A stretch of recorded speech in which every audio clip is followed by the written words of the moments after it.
Hi, it's me, the anti-black Barbie, the all-watchful eye of anti-blackness.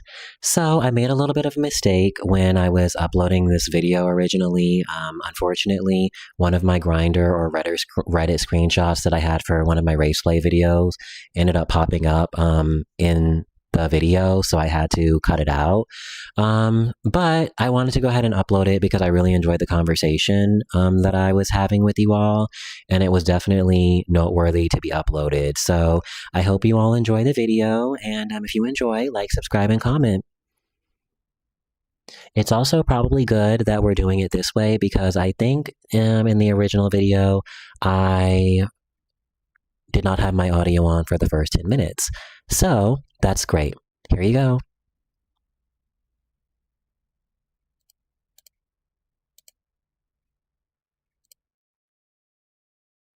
God, what is wrong with me? I started on time and I was literally, okay, wow. Wow. Now that is beyond irritating. Okay, we're gonna pretend like that didn't happen. We're gonna do a nice reset. I didn't just get triggered. Okay, so basically, since you all didn't get to hear what I've been saying for the last 8 or 9 minutes, let me do a little bit of a recap. So, I have some really exciting news for you all. The really okay, I'm just literally blown away that I did that. So please forgive me. But so I have some really exciting news for you all. We're gonna do a 2-part subscriber special.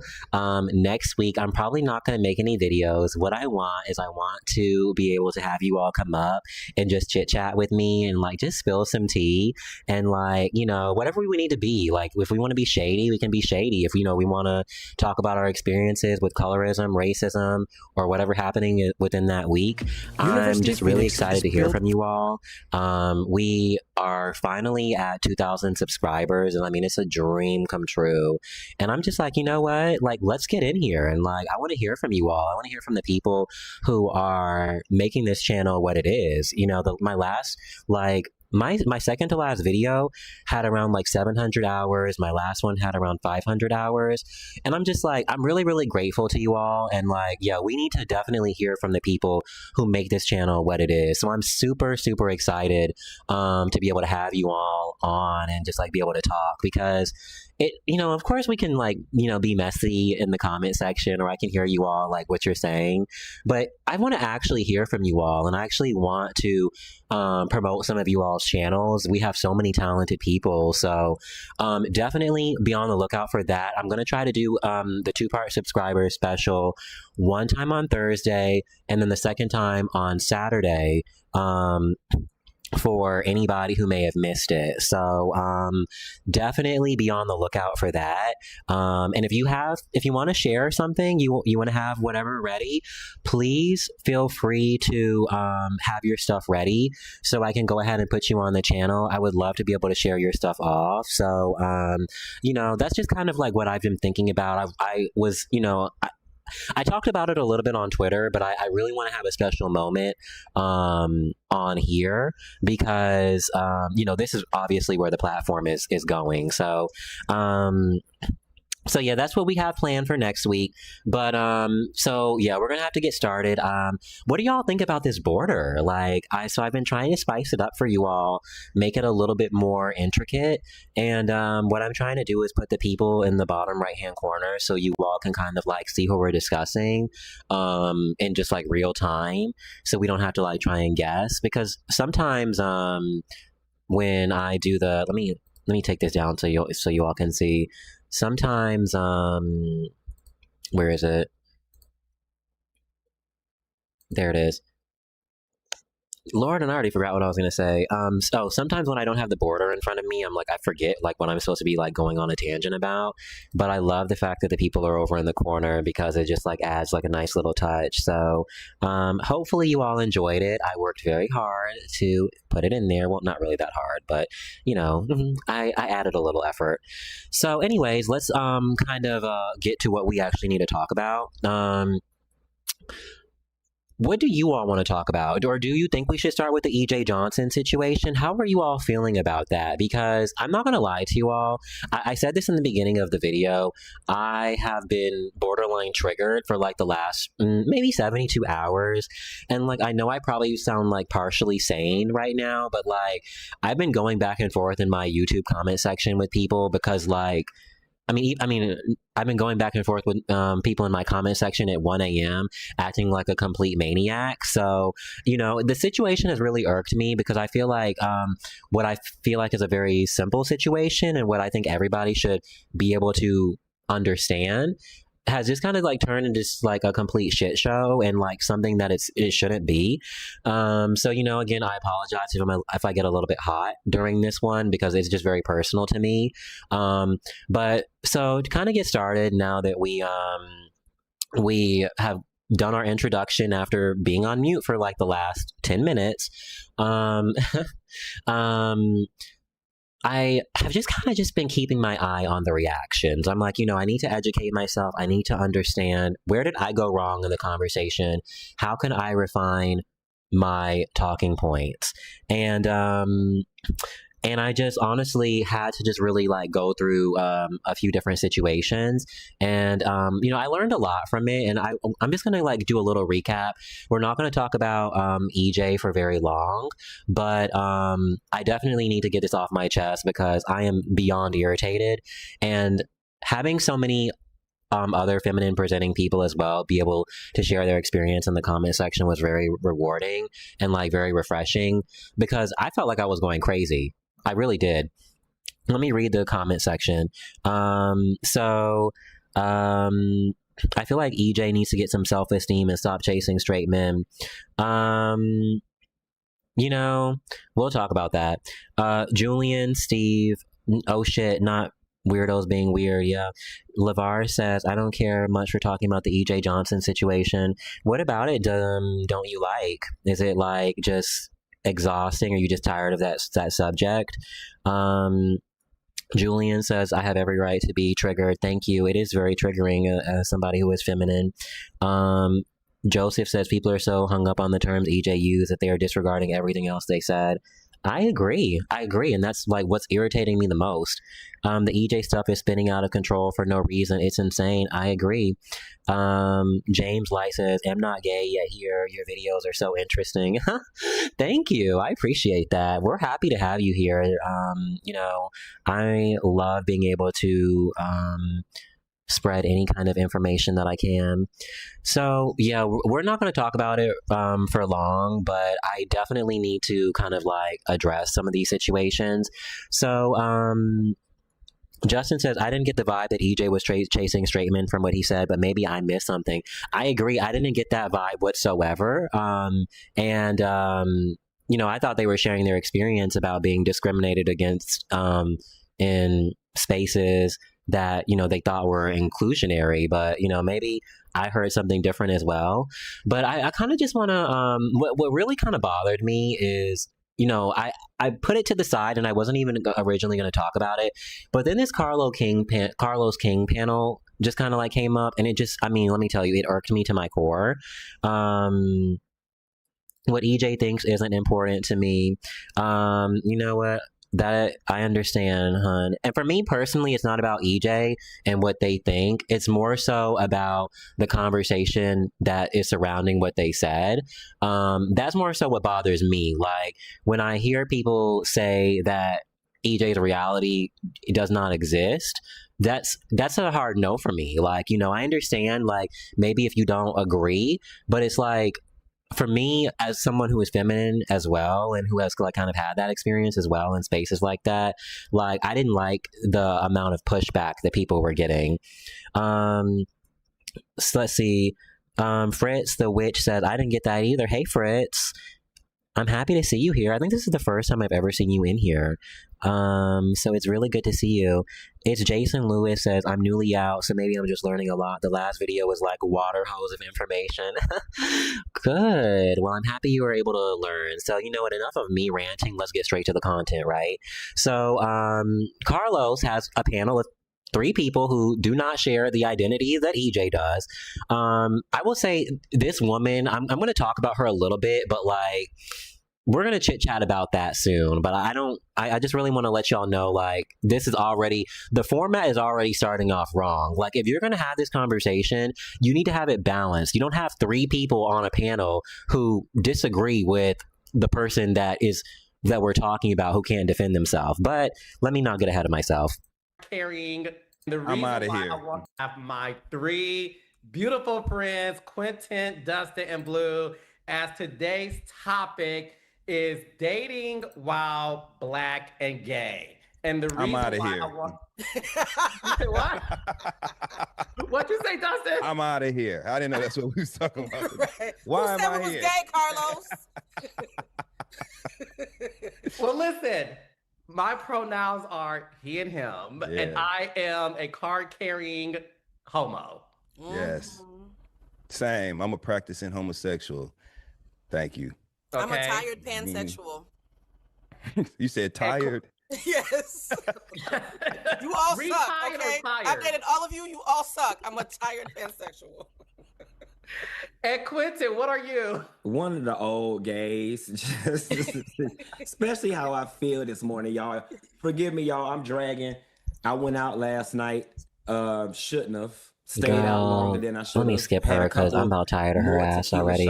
Y'all know how I feel about her. We have got to the and then it gave me a commercial. Really? Okay, so let me skip. All right, so they're gonna kind of start rehashing. Dustin and I. Here we go. Johnson. So one of the reasons why I wanted to have this conversation is because I did an interview with EJ Johnson.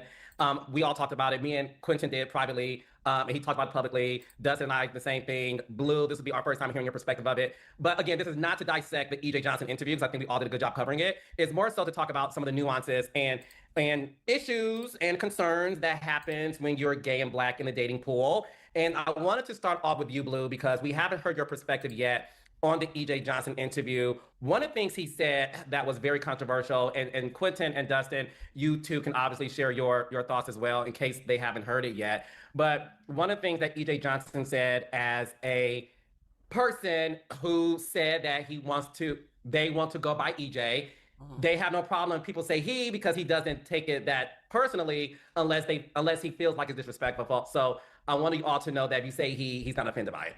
But EJ Johnson talked about he doesn't date gay men because when he's at the gay clubs, the gay guys don't want him. It's more like a hey girl kiki. They don't want him. He doesn't want them. And he feels more comfortable in straight rooms and dating straight men. Blue, before I get to Quentin and Dustin, what are your thoughts on that, especially you being a pansexual identified woman? Oof. Okay, we're going to start like this. Okay, I'm going to be honest because I don't know how else to be. Any person who sleeps with EJ is queer, whether they realize it or not. They don't have to identify as gay, but queer does not mean gay or straight. It means I'm doing things that are on the fringes or considered not the mainstream. So you're still having queer relationships, whether they don't identify as gay or not. And the splitting of the hairs, there's something that makes me nervous in the community. We tend to have our own internalized discomfort around being gay, being queer, being trans, being pan, being bi, whatever. And so sometimes we cling to heteronormative ideas as a way to feel like we're different from the fray. They judge the gays, they judge the girls, but I'm different, right? And we see it in the Black community. You know those Black people say they're transracial? They were like, Joaquin, using, let me not use that word, right? It's one of those things like, ma'am, sir, we can see you, right? Or my siblings are Dominican. I know Black. We look the same. Yes, you are, right? So people on the margins tend to sometimes have some cognitive dissonance where they have to other themselves because they haven't made peace with themselves. And there was a lot of pride and pain mixed into the EJ interview that saddened me, because you could tell that this is how EJ was able to make peace with the rejection from a community that they wanted to be a part of, while also feeling superior because I have this other caveat that will accept me more as this unicorn. It's like the Black person who doesn't get along with Black people but loves being the token at Ivy League schools. And there's a self-loathing in that I think with some therapy, some counseling, some introspection, some age maybe, could also help EJ evolve. But all I saw was young rhetoric. That's usually what I hear from the bisexual girls who are like, Eating ain't cheating, I have a boyfriend, but if we mess around, it don't count. You hit 40, you know eating is cheating, right? So I think EJ needs to evolve respectfully. You sound like one of the young girls, honey. None of that made sense to me. I get it, but it didn't make sense. How old is he? Just Okay, so you know what? I'm already irritated and like, and I'm gonna read the comments because yeah, I saw something in there. They said, yeah, it already sounds stupid and dumb. I'm telling you, it's gonna be a mess. They said so interesting that they chose not to have even one feminine presenting or non-binary individual. Hell, could have even asked EJ to be on the panel. And this is exactly what I'm talking about, is in regards to representation. Even within the confines of having a conversation about femphobia, they didn't feel like it was important enough to have someone who was black, gay, and feminine on the panel. Like, that already in itself speaks volumes to everything that I was talking about in my last video. Like, what is this? Like, this is, in my opinion, this is a waste of time. I don't give a fuck what they have to say. I don't care what a straight woman has to say. I don't care what Funky Dineva, who puts on a wig as a caricature, a racist caricature of a black woman, has to say. And I don't know why the fuck they put him up here. Like, you don't have the experience that EJ has in the slightest. You are the exact opposite of EJ. So again, I'm telling you, y'all are already just irritating me to my core because it's not an honest conversation. We can't have these conversations honestly if the people who are actually impacted them don't even have a voice. And it pisses me the fuck off. Like, I'm sorry.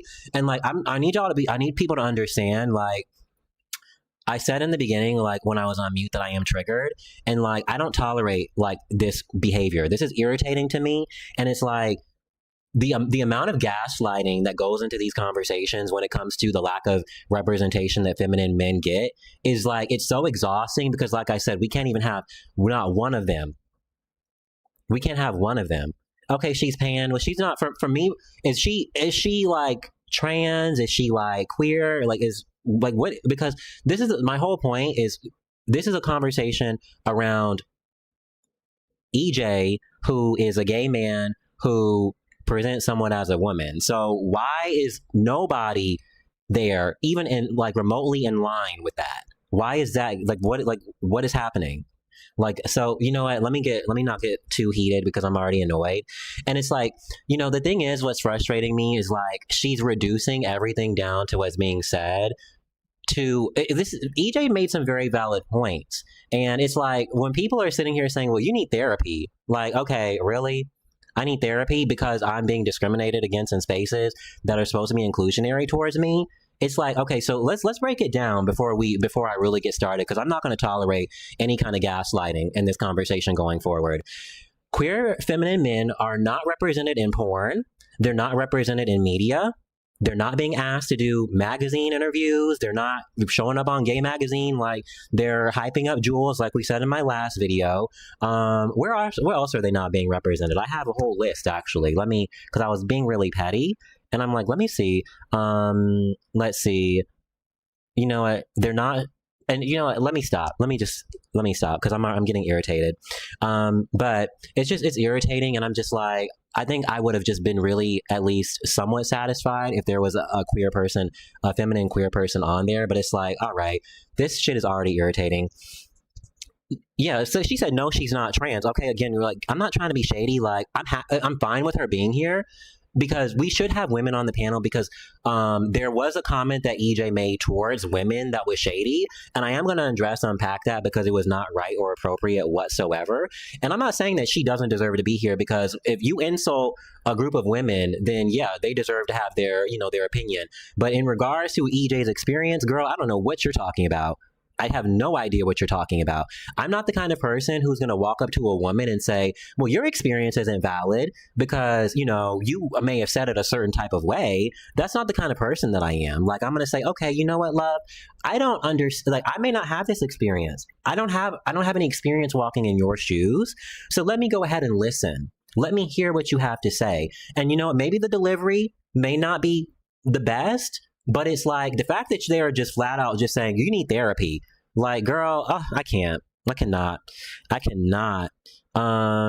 So Justin says also this conversation feels gaslighty because EJ is simply acknowledging that gay men tend to be attracted to, acknowledging that gay men tend to not be attracted to hyper feminine men. As a gay man, that's just the truth. I agree. They say, why is the energy never on the DL men?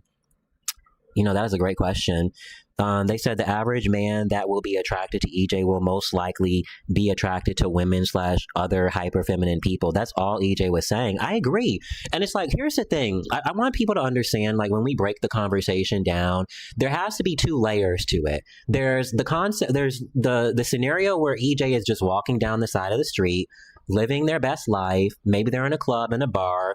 People don't know who they are, and they see somebody who is in a dress, has long hair, who has on makeup, and they may or less be they may be attracted to her, or they may not. But the thing is, it doesn't make them gay for being attracted to EJ. It doesn't make them bisexual or pansexual. Now, what I will say is the second caveat to this is once they find out that EJ is not a woman, that's when we open the conversation for something entirely different, because it's a little bit different there. Because that I can understand, like someone being on the queer spectrum after they understand it. But it's like someone just merely being attracted to EJ does not make them gay.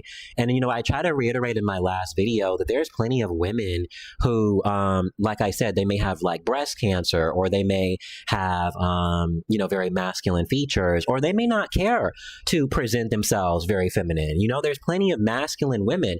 Hell, there's plenty of studs, lesbians who are studs that look just like men. So I'm just like, when we just sit here and say like, there's one type of woman, that doesn't make sense to me at all. But anyways, let me just keep going because it just gets really gaslighty. Let me read some of the other comments. The amount of people misgendering and gaslighting EJ. I want to address that too. Before we do that, let me go ahead and wait, what is the screen looking like for y'all? Well, yeah, y'all can see the chat, so there's no need for me to change it. It's still looking cute.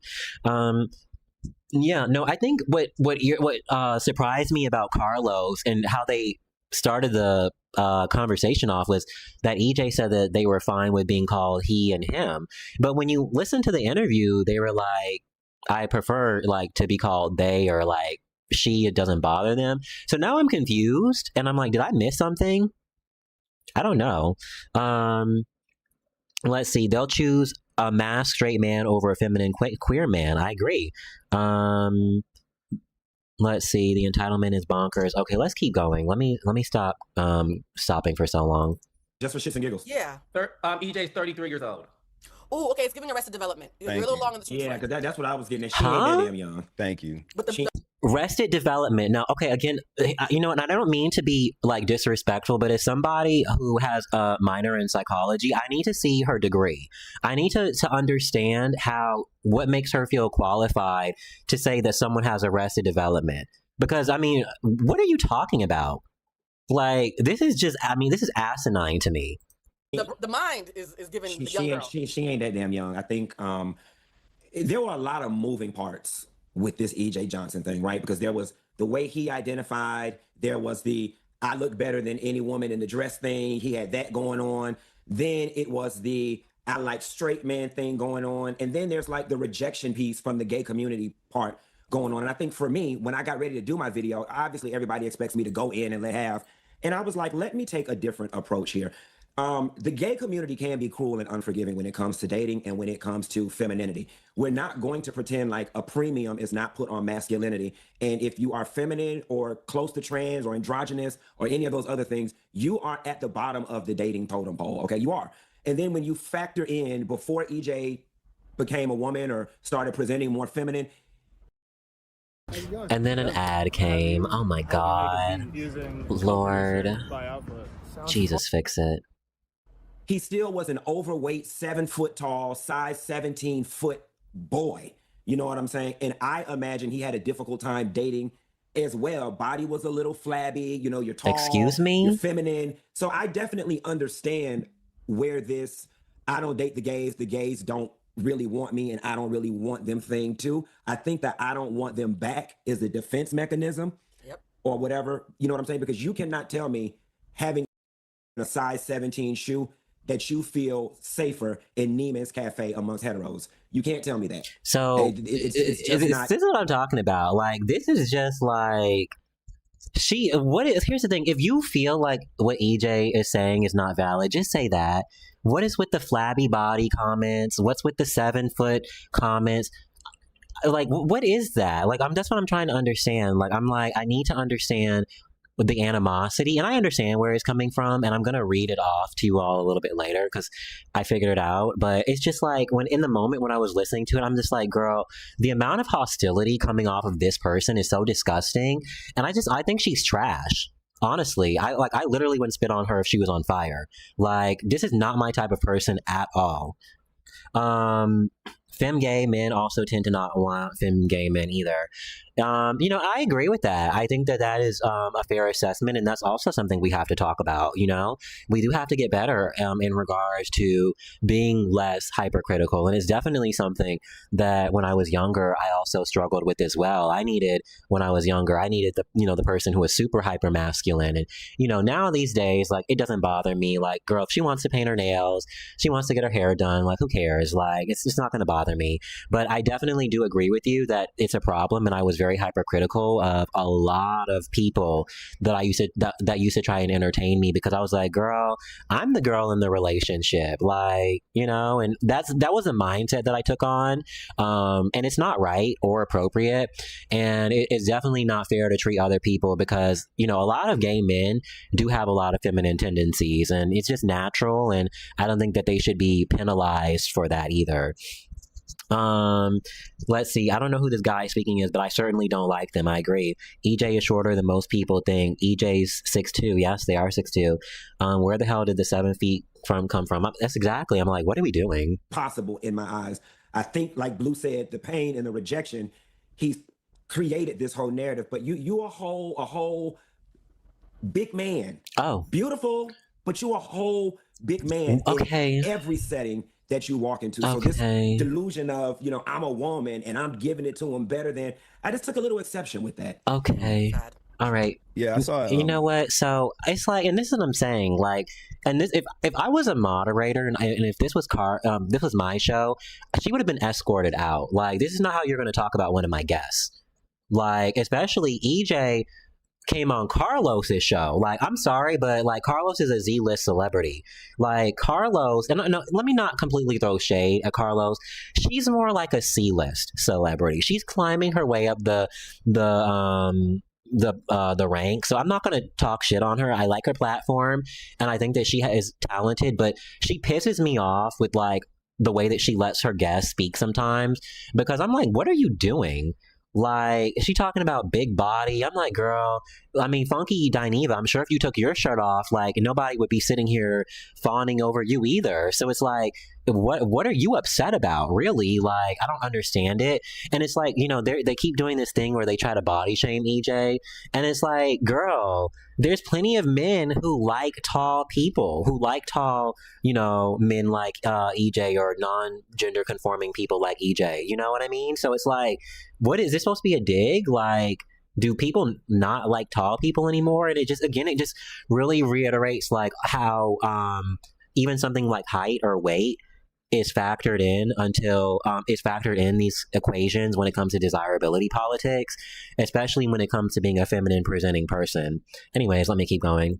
The section where EJ, there's a few things I'm about to touch on, but I saw the section where EJ made the comment about the girls in the room aren't quote unquote giving it like me or whatever in the outfit. And I was a little unclear on who exactly EJ was talking about, because I didn't know if he was using the phrase the girls to describe the other gay people in the room, or if he meant the females in the room. I was unclear, so I didn't really want to, I don't know what he meant by that. So, but as far as like EJ's experience, EJ spoke very plainly about not being comfortable in gay social spaces. And I think that is something that everybody experiences, that when they first start going to the gay club or whatever, nobody's really comfortable. You don't know anybody. There is a decades old stereotype of gay people being judgmental in ways that may look and feel like you being left out. You know what I'm saying? But I'm over 40. Quentin is over 40. Carlos, you're over 40. Blue, we're not aging you, but you know what I'm saying? Like, things have changed now. I'm still outside. I have younger gay friends who think completely differently than the gay people who are my age. I started hanging out in gay clubs when I was like 24, 23. Same. Right. And the mindset was, this week, oh my God, I'm gonna scream. Investing workshop right here in Atlanta. Y'all better stop playing on me. Okay. It mirrored what Quentin just described. You know what I'm saying? No fats, no films. We all heard all that. No fats. I was just about to say that. We heard all that before. That's it. But for the audience, because obviously all of us have a large audience of Black women, who are heterosexual. Can you explain the whole no fat, no femme for those who may not know what that means? Sure. It's a literal interpretation of those words. No fat people and no feminine presenting people are desired by whoever expresses that. So when a person says no fats, no femmes, that means they're not interested romantically in fat guys or guys who present more feminine.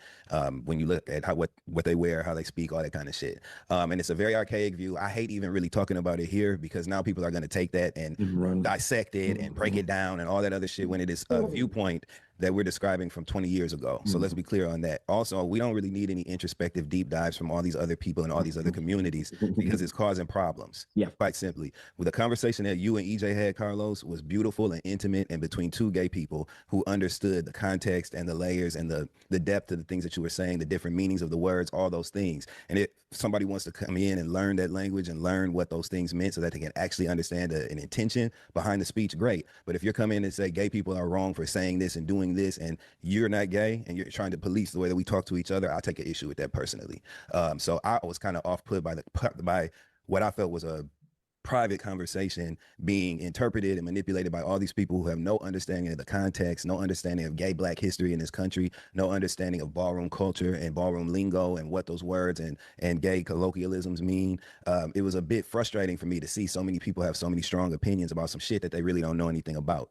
And again, what's your intention in wanting to find out? Do you want to know so that you can be nicer to people that you meet in the future who are gay, and you want to understand the way that they think and how they feel? Is that why you want to know? Or do you want to come over here and try to create division amongst, cisgendered heterosexual people and anyone who falls under the queer umbrella? Because it's a lot of that shit going on. So I just want people's intentions to be made clear so that, we can actually communicate about what we need to communicate about. EJ needs to start hanging out with gay people, black gay people to be specific. Like themselves. Who like themselves and who will be fair to him. I'm around a lot of successful, out black gay men who some are more masculine leaning, some are more feminine leaning, but they all have a shared love for the black gay community and they all want to see us advance and prosper and also thrive. So I don't think that EJ would be met with such a cold reception and rejection if EJ took his ass to the club and actually hung out. People would wrap their arms around him, and I hope he gets to experience that in the future. Lord, you know what? I actually agree with a lot of the points that he said. He does irritate me a little bit later, but I think that he had some valid points that a lot of people from different communities were taking it and spinning it into something different that it wasn't. And that is a problem. It's like we have so many other, outside actors trying to pit us against each other. And, it's really unfortunate. Before I get started, I see this. Oh my gosh, Vasco7164 says YouTube Premium Fund to cut the annoying ad. Oh my gosh. You know what? Let me try YouTube Premium now that you did that. Okay. That is so sweet. Thank you, Vasco. I actually recognize your comments. How are you too, hon? I didn't know you were in here. Thank you for that. Y'all really are just so incredible. And I'm actually happy to be able to have this conversation with you all because when I try to have this conversation on the timeline, it's just so irritating because I just keep getting met with people basically gaslighting me. And it's I'm not saying that I need an echo chamber, but it's at least I want to hear from people who actually had this experience, and who live the life of an actual feminine person. So you know what, again, Vasco, thank you, hon. That is literally so sweet. Y'all are so nice. Let me read some of these other comments, because I do not want to miss them.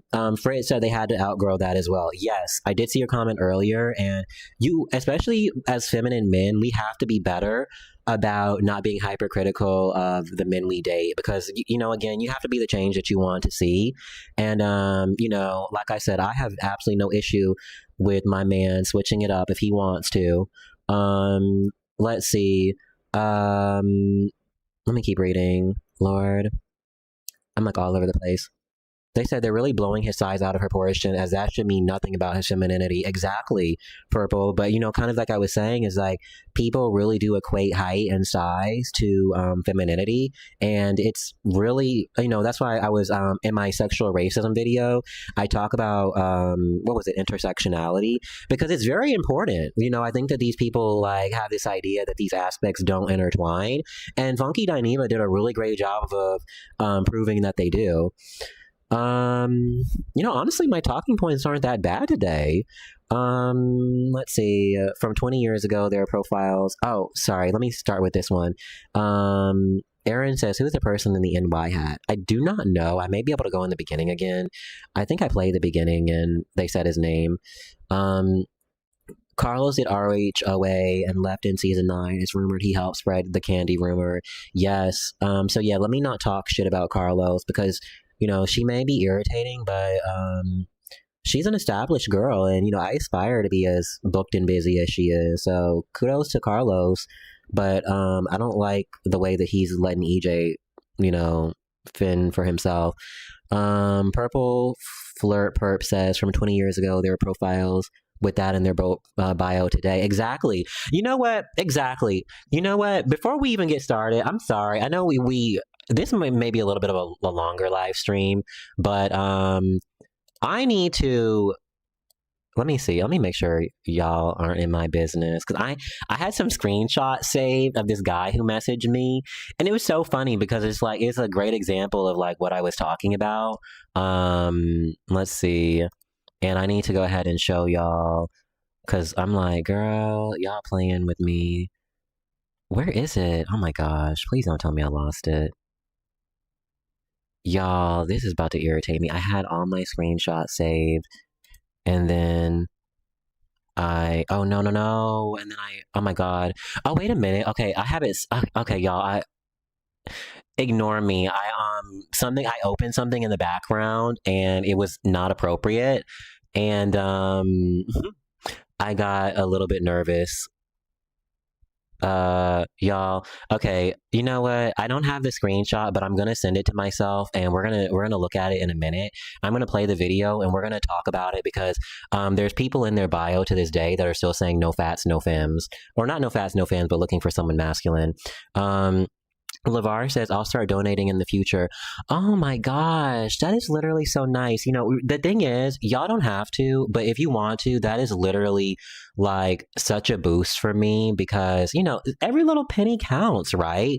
And the thing is, I love making this stuff for you all, and I definitely want to hear from you all too. So, I appreciate anything little, big, or small because it really helps motivate me, and I just love having the support from you all. So again, if you want to donate 20 cents, donate 20 cents. If not, I still love and appreciate all of you.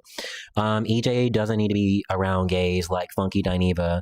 Just saying, I agree. It's not safe. Kevon said that. Kevon Lamont said that. Jesse King says he made some good points until the end. Yes, I agree. Sure. Sherry Mango says, oh, God bless you. Let's see. Gays say they like feminine men and it will be muscular, bearded guy with a gay voice. Oh, yes. Ooh, you better. Ooh, you better. Ooh, you better clock, girl. That was a clock. You know what? We gonna have to pin that to the top, girl. Cause you had to clock with that one, sis. I'm sorry. It's so funny because the people that were gaslighting me, they're like, I'm feminine. And I'm like, huh? You got a whole beard. You got a 6-pack. Girl, you look like you could literally, let me stop. But, and I'm not saying that you can't be feminine with like a beard and a 6-pack, but I'm just saying like, they just really, really will lean into their masculinity. And I'm like, okay, girl, like chill out. You're not a feminine person. You don't do your nails. You don't have your hair done. You don't wear anything kind. It's no. LeVar says, I'm not exactly feminine presenting, but many people do think I am a female if I speak to them over the phone or voice chat.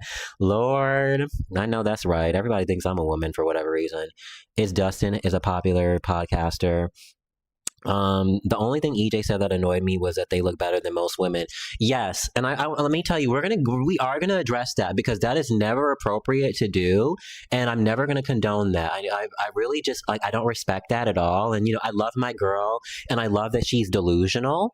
But I'm like, girl, we can't get that delusional. We don't cross that territory where we start comparing ourselves to women. Now, if you wanna go back and forth with a gay man all day and throw shade, girl, I'm all for that. But I just think in general, like we just don't need more divisiveness in our community. And I'm going to shut that down every single time. So I agree with you. But you know what? Let's keep going. I literally just went on a full blown tangent. put it like that, because I don't personally. Oh, Vasco, let me read this last thing that Vasco says. We appreciate your labor because making these wonderful videos does take time and resources. Thank you, hun. That is literally so nice.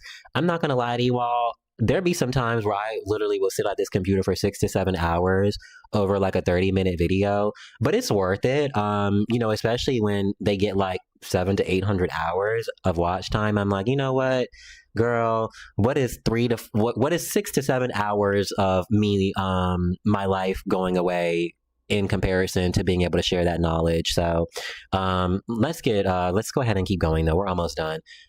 Care who he fucks on him. That's between him and the person.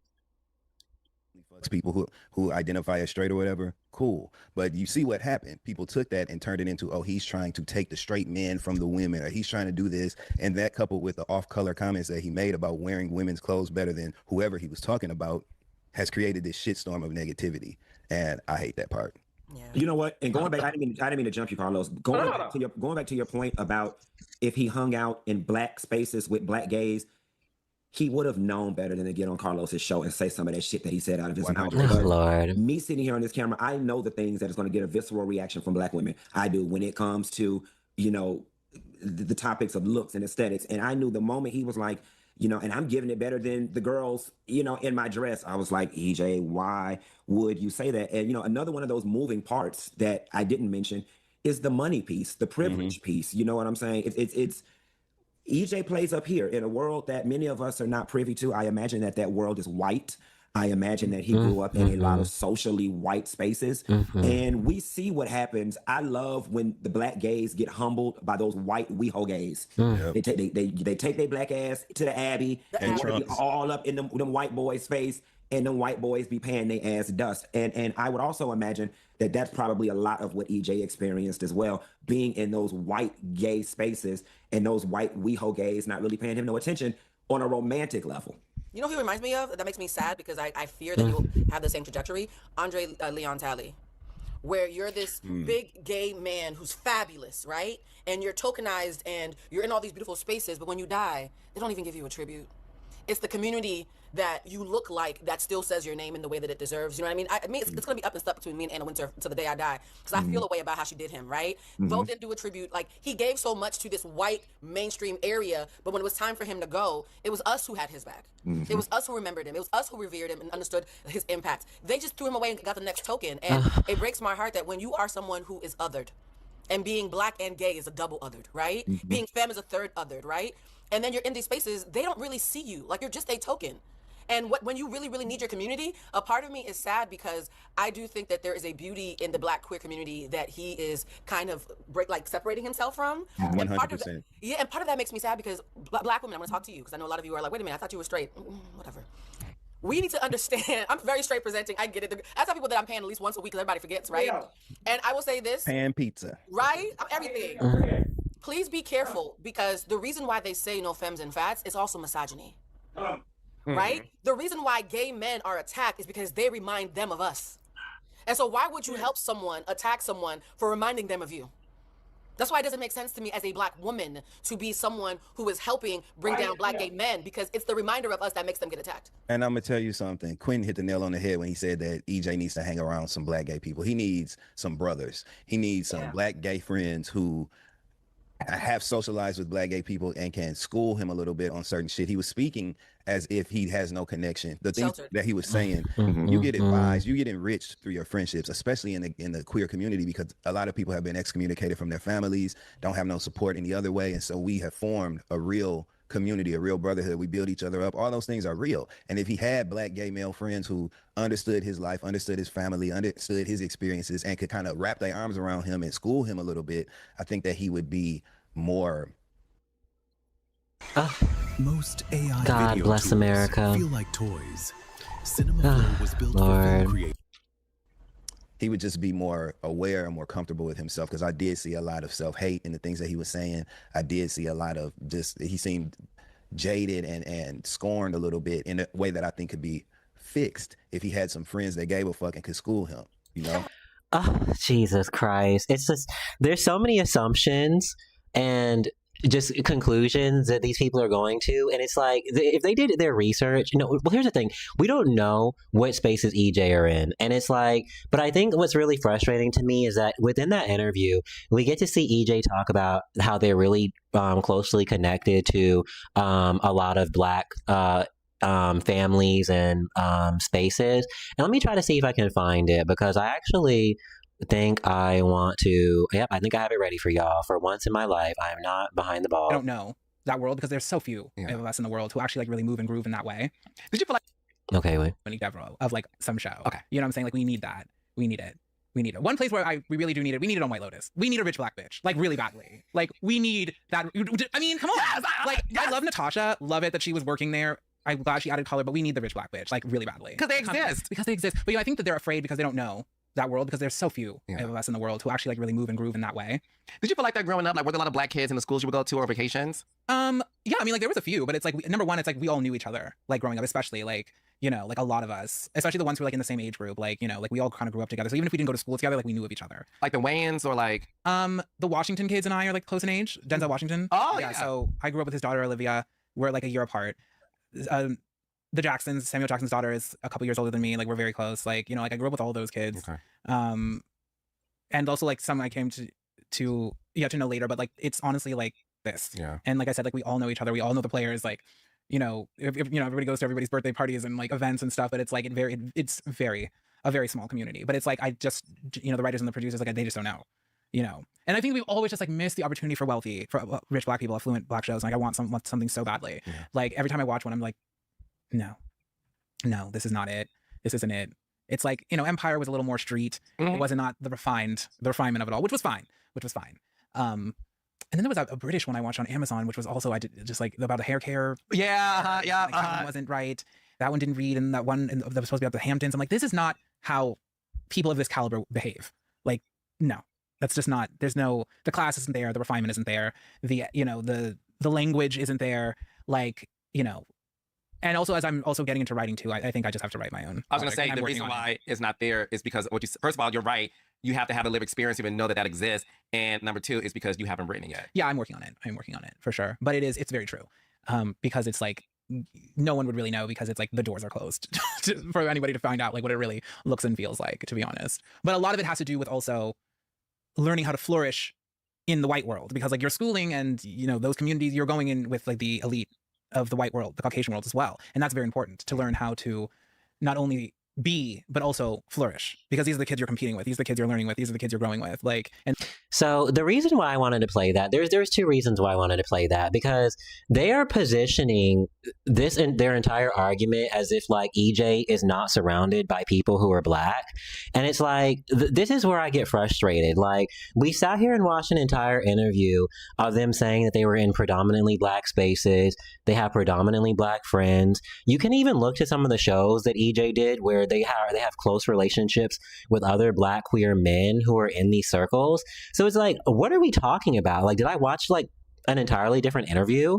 Or like what? It's like they're just on autopilot giving just the most fucking like, I mean, that's like the most basic talking points. Like if I had to just come up with the most, I mean, every single talking point that someone would have came up with, if they had to just like gaslight a feminine Black queer person, they definitely have like met that benchmark. And it's irritating because I'm like, this is EJ is, from what I understand, there's two things about this. Okay. So first and foremost, well, actually, let me double check. Where did EJ live? That's what we're going to do. We're going to look that up because I'm not going to guess. I'm going to actually do my research. So 1 second while we type this.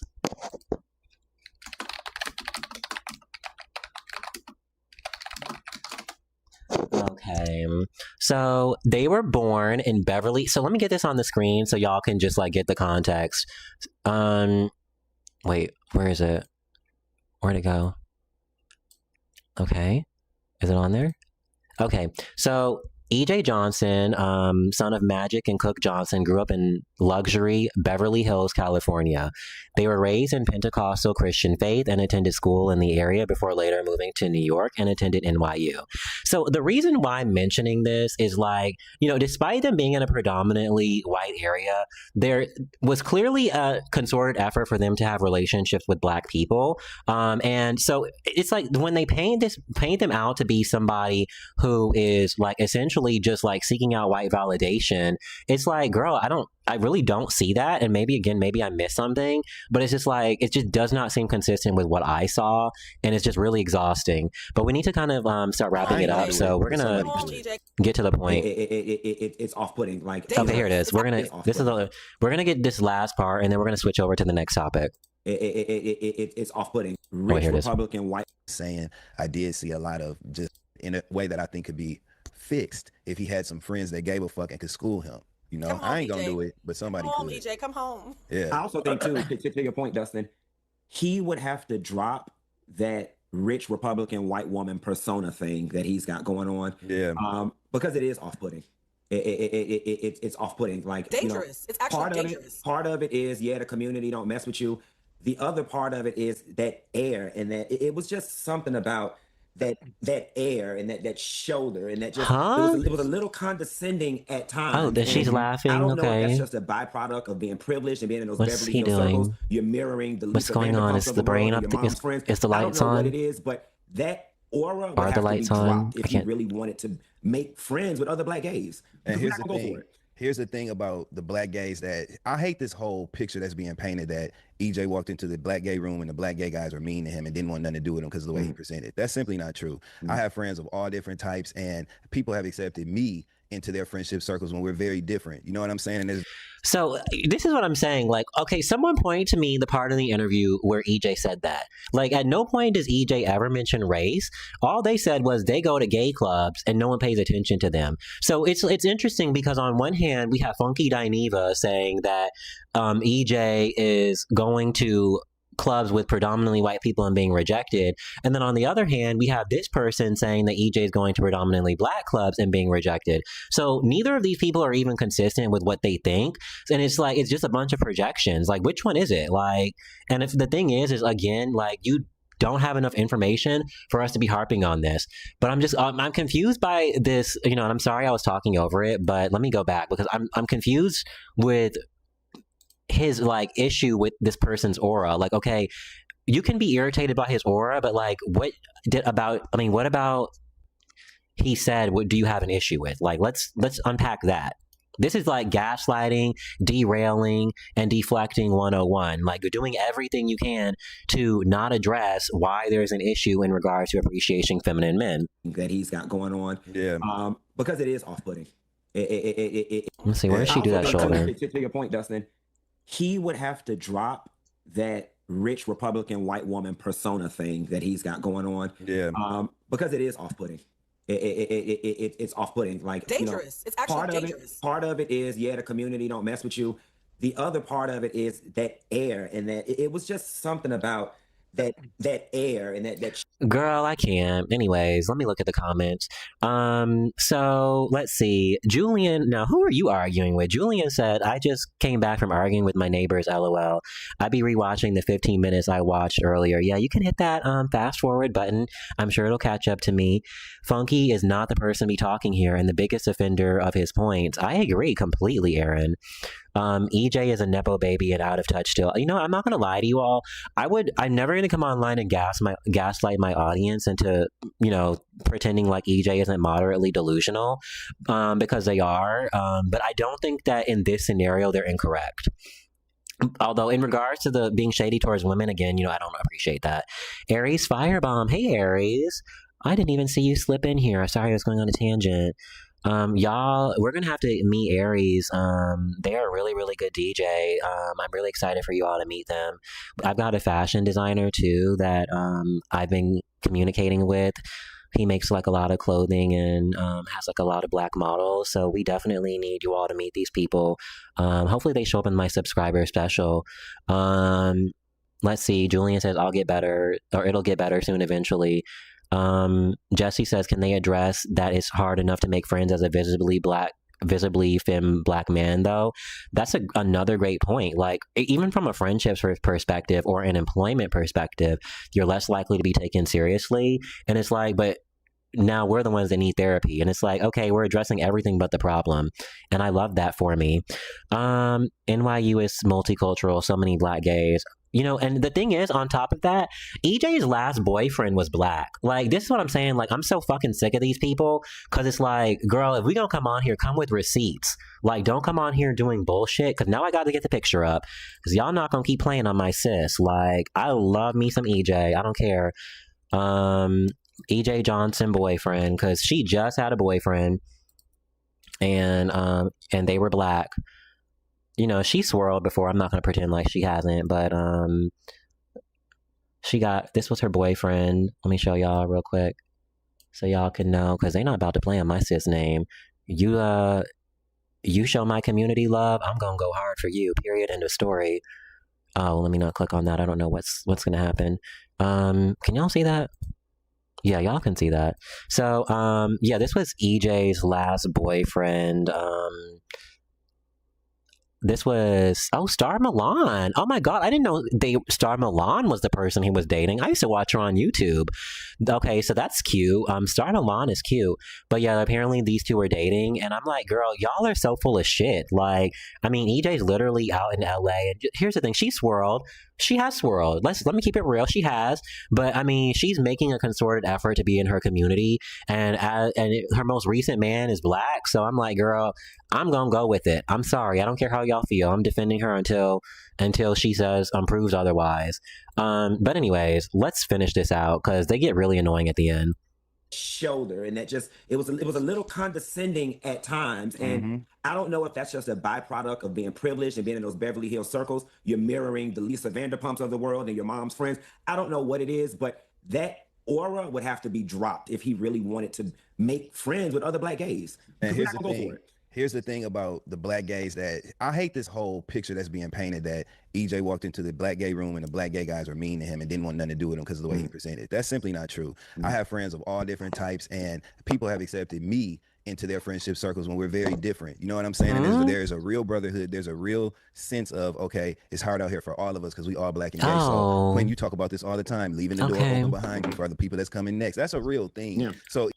So all lives matter. Okay, that's where we're headed. EJ would not have, he's not walking into these rooms of doom and gloom and terror. And I hate that that's the picture that's being painted, because we actually have a good time. We actually have sustainable friendships. We work together. We cross paths professionally, all sorts of things that are benefits from being socially connected with one another. And so I just hate that we're getting this bad paintbrush of mean, evil, superficial black gays, because it's really not like that. It's not. That does exist, of course, just like it does in any sector. But it's not an overwhelming sense of rejection. You're accepted, you loved, and Lord, that's it. And I really hope that he has some experiences like that moving forward, so he can shut the fuck up.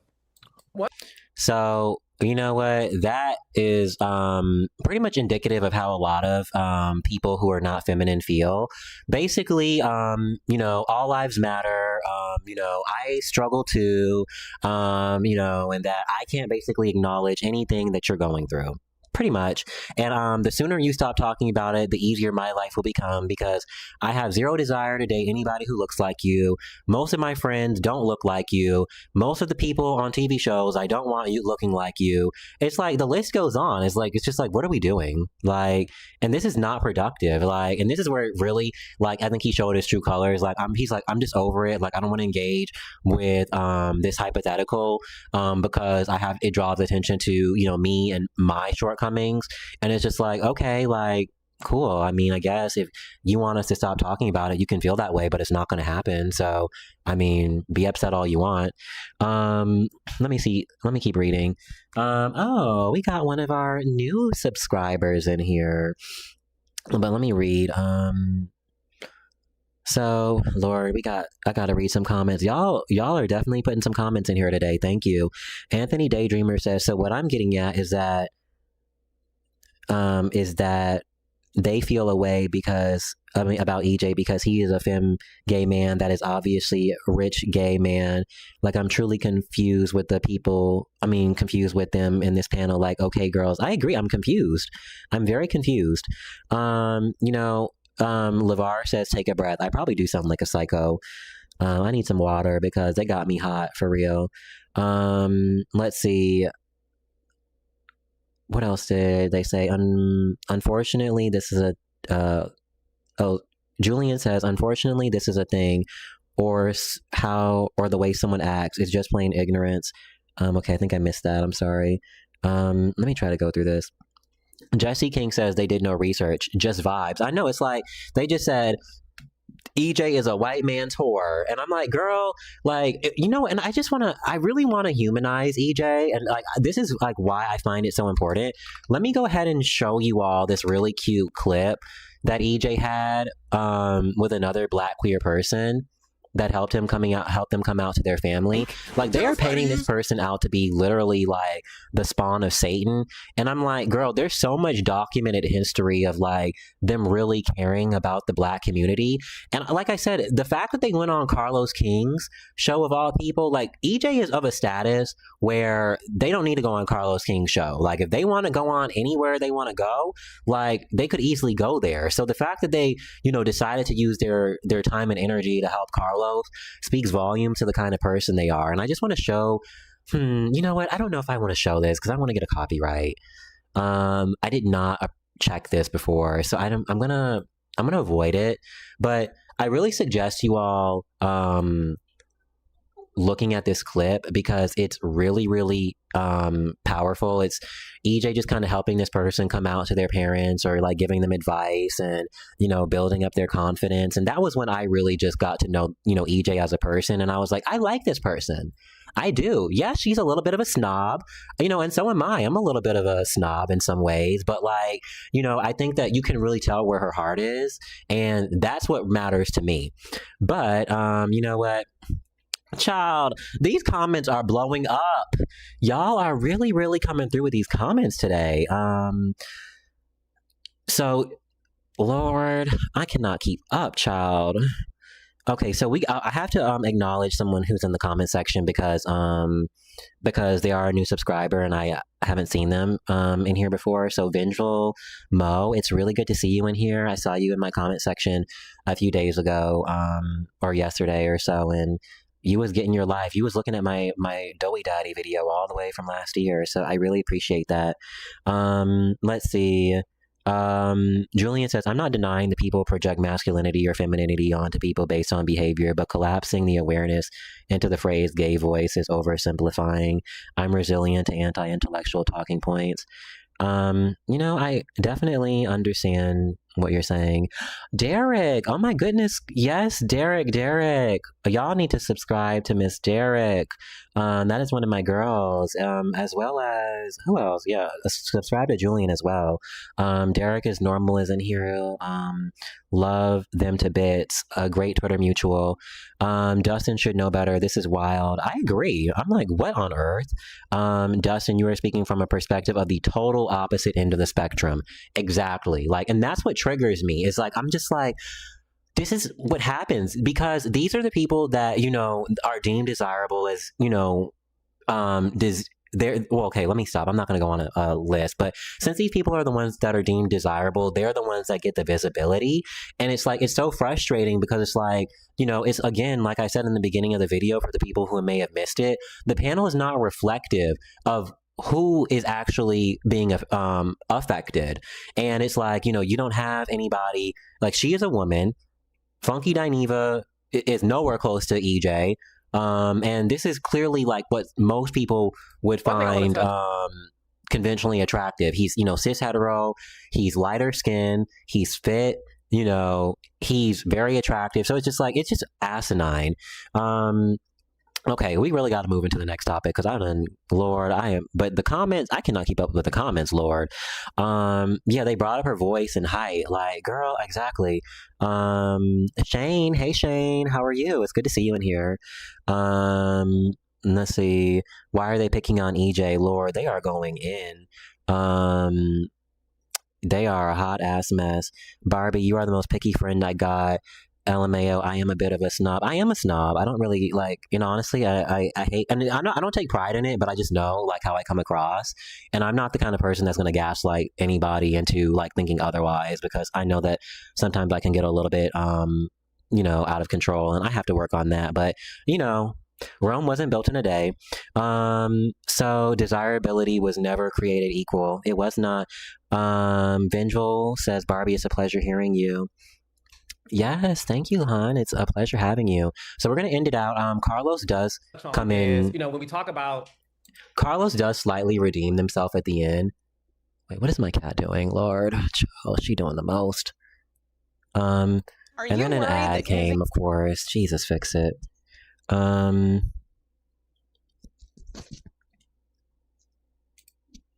the funny part is I actually don't even think that I'm better than people. I just think that sometimes like I can lean into that at times, and I don't know why. But you know what? Like I said, Rome wasn't built in a day. I need to definitely look into that, because I think that sometimes the snobbish behavior is a defense mechanism, and they kind of talk about that in here, is that sometimes people do take on personas to, guard themselves and protect themselves. And I am a very guarded person. I know that. So I think that is where it comes from as well. But, it's not about me. So let's go ahead and finish this, because Carlos does somewhat redeem themselves. Community, right? We did grow up with no fats or femmes. We did grow up where being gay wasn't something where the gay community now, they're coming out at the age of 10, very young. I didn't come out till I was in my 20s, and I think it's the same for all of us. There is, though, right? Just like being Black in America, are things better for us as Black people? For sure. Are we where we should be? No. Right? Racism will always be knocking around the corner, no matter how successful we rise. We all deal with that, especially in this business, okay? With that being said, although being feminine and trans and, having pronouns is better for the community, there still is this stain that does exist of being feminine and how you're received in the community. And we see it a lot in conversations about that girl can climb my back, right? And by girl, we mean a feminine gay guy, right? Dustin, you are considered mass presenting, right? And I want to hear from you too about this, because there's people who look at you and they find you extremely desirable. You're attractive, you're smart, you're well-spoken, you're a good person, a good heart. You're also masculine. Whereas, let's have a conversation, you go to me or to Quentin. We are more effeminate, right? Okay. We don't have the same bass in our voices as you do. I'll speak for myself, I won't speak for Quentin. I'll speak for me. Look, coming out, it wasn't as receptive for me as it may have been for you, because although there's a lot of people who had negative things to say about EJ Johnson, there were an overwhelming response of gay Black men saying, I know exactly what he's talking about. We're not going to act like there isn't this obsession with masculinity in the gay community. We are on EJ's side. So my question to you guys, and anybody can jump in, for why is there this obsession with masculinity in the gay community? All right, Raindrop, if you want to watch more of that video, that is going to be on his Patreon. But I just really wanted to, oh Lord, I don't have the mic in my hand. So that is going to be on his Patreon. Definitely take a look at that. I like Carlos, and I will say that he somewhat redeemed himself at the end, but by acknowledging that there is a difference in their experiences. But still, it's like, girl, Carlos, you let these people just drag her from hell and back for like almost 40 minutes straight, and I'm like, child, it was very irritating. So, you know what? We're going to keep the other ones a little bit shorter and sweeter, because I was just really triggered over that EJ Johnson situation. But we do have to kind of like start wrapping it up. I want this one to be at least like maybe an hour 30, hour 40, maybe at the most. So the next thing that I want to, the next thing I think I want to go talk about is just more so just like representation, and giving you all some like follow-ups on some of the stories that we talked about in like my last video that I had, let's start with Young Miami. I'm gonna show you all what's kind of going on with Young Miami. So ever since the whole EJ Johnson thing kind of went viral, there has been a lot of conversation around platforming certain types of people, and more so in particular, platforming people who are not queer in queer spaces, because I don't know if you all were keeping up, but there was that Jewel situation with the gay magazine as well that kind of exacerbated it, and so it just started like a lot of conversation around who we should allow in these spaces, and what is their track history, and are they worthy of being in these spaces? So you know what? Where's my Young Miami clip? Lord, y'all, I am not prepared. And then I done did everything but have my stuff ready.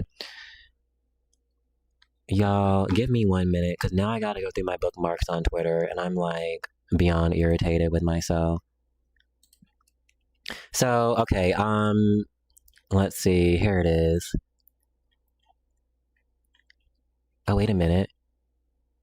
Wait, can y'all see that? No, y'all can't see that. Okay, good. Because I'm like, I don't want to get in trouble on Twitter. Sorry. All right. So we moving on to our next topic. All right. Because I promise I'm not going to drag it like a dead horse either. Like, I dragged it like a dead horse, honey. Like, that was embarrassing, and I was really in my feelings. So I apologize that I was triggered. But we got it out of our system. So let's go over to this Young Miami situation that I thought was really interesting. So Young Miami, she's going viral because she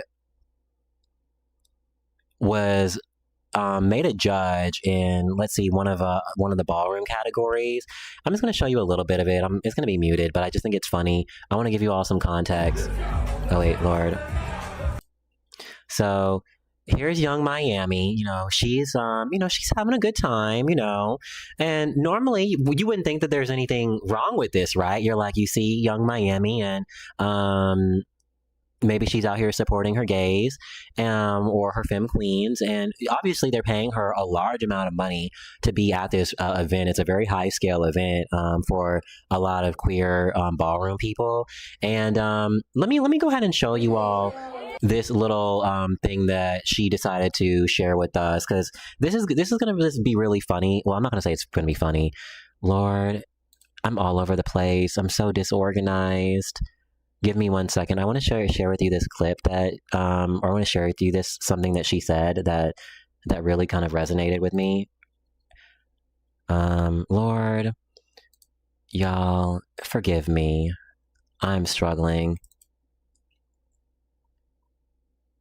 Okay, here we go. Now we're in business. All right. Let me look at the comments, because I done probably lost like all my viewers. All right. So, here we go. So can y'all see the screen? Let me see if y'all can see the screen real quick. All right, here we go. So I'm gonna go ahead and read this tweet from January 28th of 2013.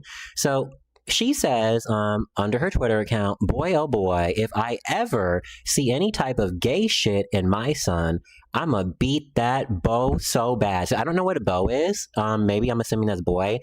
I don't think the tweet is cut off. Maybe it is cut off, but she says, and then she follows up when someone was upset with her saying, "I didn't diss gays. Me personally, I wouldn't want my son to be gay. I don't know what's so disappointing about that." And it's like, this is yet another example of things that I'm talking about, where, we have this problem where we're platforming people who do not represent the people of our community. And it's very frustrating, because it's like, not only that, these people don't respect us. And the same thing can go and apply to the Jewel situation, which we'll also kind of talk about as well. But it's like, let me just read again. She says, "If I ever see any type of gay shit, I'm gonna beat my son so bad." Like, she's not just gonna she's not gonna disown him. She's not gonna just let me not say disown him. She's not gonna scold him. She's not gonna be upset. Like, she's literally saying she's just gonna beat him. Like, what? This is literally like the most barbaric response I've ever heard in my entire life. And why? So as to why they feel like she is the person who needs to be at the spokesperson or the spokesperson for these conversations is actually beyond me. And it's like, it's not just her. Like, we have a history of like platforming homophobic women like Nene Leakes or transphobic women like Nene Leakes. I don't know if you all remember when Nene Leakes was basically telling T.S. Madison that she wouldn't want to date anybody that looks like her. And I'm sorry, if I was T.S. Madison, I would have been like, girl, fuck you. Like, have you lost your mind? Like, even if that's something that you're thinking, like, why would you ever out of your mouth say that? Like, that is so disgusting and disrespectful to me. And it's like, this is what they think of us. Like, they capitalize off of, our culture, and, they love ballroom. They love saying clock it. They love saying tea or spilling tea. But when it comes time to actually, credit us or actually, provide any kind of, support or value, then it's a problem. And we'll talk about that a little bit later as well. But it's very much of an issue to me how these people will grift and they will profit like so easily without any kind of like, pushback. And it was really funny because this person in the tweet, they said, did she not say that she'll beat her son if he's gay? And I'm sorry for pausing the video. One thing I want to clarify is that Nene Leakes actually said to T.S. Madison she doesn't want to date anybody who dates the same people that T.S. Madison dates. I think that I originally said that she doesn't want to date anybody who looks like her. I was very discombobulated, so I apologize. But I just wanted to go ahead and clarify that piece really quickly. And she's let into LGBT safe spaces. They said, oh, this one has over 906,000 views. So, I'm happy that she got called out for it, but it's just like, it's disgusting. Like, what are we doing? She does not need to be in this space. So it irks me. And, I'm really, really tired of like, this is what our representation is. And I'm also going to show you, Jules's reaction as well. Or, I'm not even going to show you all Julia's reaction quite yet. I'm going to show you all just some little other random stuff that caught my attention. Y'all remember these boys that went viral for wearing skirts? Y'all remember that? But because they were like masculine, leaner, and supposedly straight, everybody was like obsessing over it. Y'all remember that? I remember I saw gay men flocking to buy their merchandise. And this is just another example of how heteronormativity does have like it wields a certain level of power that people just do not want to admit. Let me go ahead and look through these comment sections because child, I done went on a tangent. Shane says, I love the graphics. Thank you, hun. I really have been like trying to step the graphics up, and I like putting the people in the right-hand corner, so I'm happy that you all like it. LeVar says, maybe that's your alter ego. I actually do think I have an alter ego, and I was thinking about that the other day. Like, this account is weird for me because I think I am like a really sane person on average. But then something just takes over me, and like that flip just switches, and I have to like turn it up a notch. But I think in my normal day-to-day life, I'm a pretty rational person. So I do agree. It's something like Sasha Fierce. You know how Beyonce has her alter ego? Naya Luzonga says, Chad, I feel like gay femme men are frustrated because most gays are mask for mask. I do agree. I think that is irritating. And it annoys me to some extent, but I respect, but I'm not going to sit here and say I respect, but I'm not going to sit here and go back and forth about it. Let's see. Did Carlos interview Honey Balenciaga and call her mother? No, I think that was someone else. That was definitely someone else. I dragged him for sure. I dragged him. Andre. Hey, Andre. This is my first time seeing you here. New subscriber. Hey, Andre. Let's see, Lord. Okay, we have to start wrapping it up, but I want to go over one or two other things. Let's see. Randito says, mind you, this lady said that she'd beat her son if she was gay. No shade, but I don't ever see that boy smiling in pictures. Exactly. And the funny part is, like, I wouldn't be shocked if he turned out to be queer to some extent, because that's exactly how it works. Like, they go out of their way to try and make these people like, straight, and then they inadvertently end up making them queer. Cease Anthony says, peace. Aw, you're leaving? I know, I'm sorry. I've been going on forever. This is a long live stream. I apologize, but I hope you have a good night. Someone says, why am I gay? Because it's fun. Let's see. Naya says, true. What I meant was, why wasn't, a black gay femme in the conversation? There needs to have been at least 2 black gay feminine men in that conversation. Miami is a mess. Yeah. Let's see. Especially because it's giving me Nicki Minaj PTSD, where she has these black boys following her to MAGA. Oh, that is a good example. And it's like, we've got all these like queer women who are rappers that they could have easily be supporting. And it's like, I mean, she's straight up telling you like, it's okay to be a boy. Like, that's literally her words. And I need people to understand I used to be a barb. And I used to love me some Nicki Minaj, but I was like, girl, I can't get with that now. I love you to bits, but I can't get with that. And unfortunately, that is the power of heteronormativity. Like, they are really just so attached to these people that they're willing to kind of overlook logic. Let me see. Let me look and see. There's more. Lord Almighty. So I'm trying to find this Jules thing, but Lord Almighty, I cannot find it. And I'm about worn out. Even this, like, let me. Okay, I'm sorry to keep butting in and like randomly interrupting the live stream, but I have just like noticed something kind of activate in my mind when all of this was happening. It's really funny because it's not funny, but I remember I was having this conversation with somebody who is a fashion designer, a feminine queer fashion designer, and they're struggling to get people to buy their clothing. And I just thought that it was like, this is not just like 1 or 2 people too. I've had this conversation with several other people as well, where they try to make clothing geared towards like feminine black queer men, and like they're just not able to somehow garner the attention.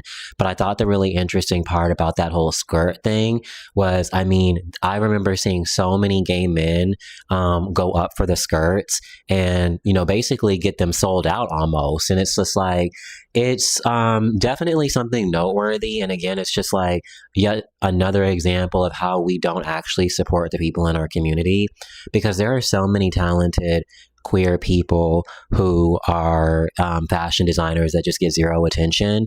And, we could easily put these people on the map. Like, so I thought that was another point that I kind of wanted to bring up.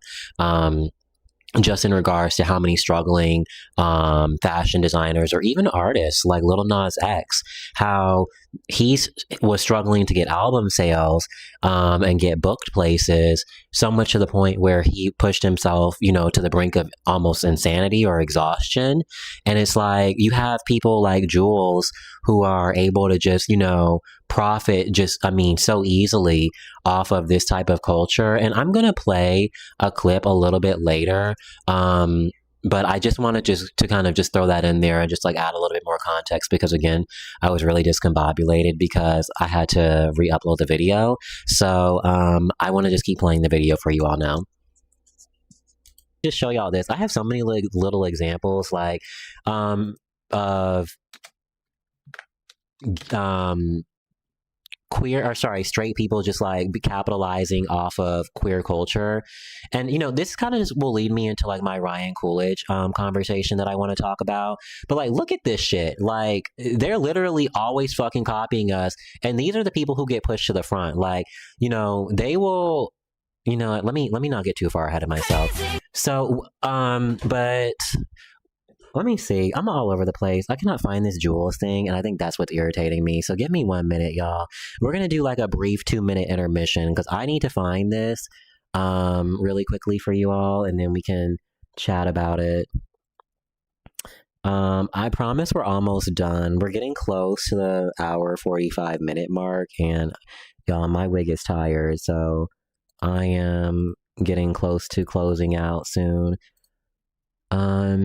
Child, and where is my Twitter? Y'all, this is embarrassing how horrible I am at streaming. Give me 1 second.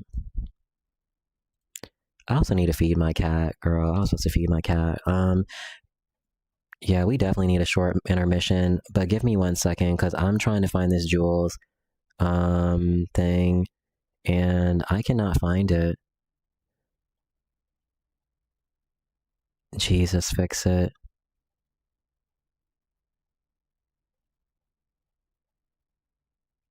Lord. Yeah, bear with me 1 second because I need to focus. I need to get this Jules thing. 1 second.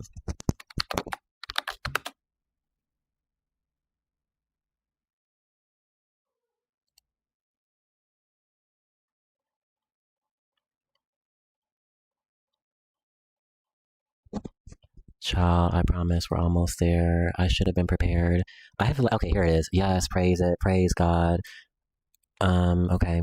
So here we go. So this is what I wanted to kind of do a follow-up on because, this is just like another example of like things where I get frustrated when people try to gaslight us about what's happening. We have so many abundance of examples of cis hetero people being prioritized, and the Jules example is a great example with the gay magazine thing.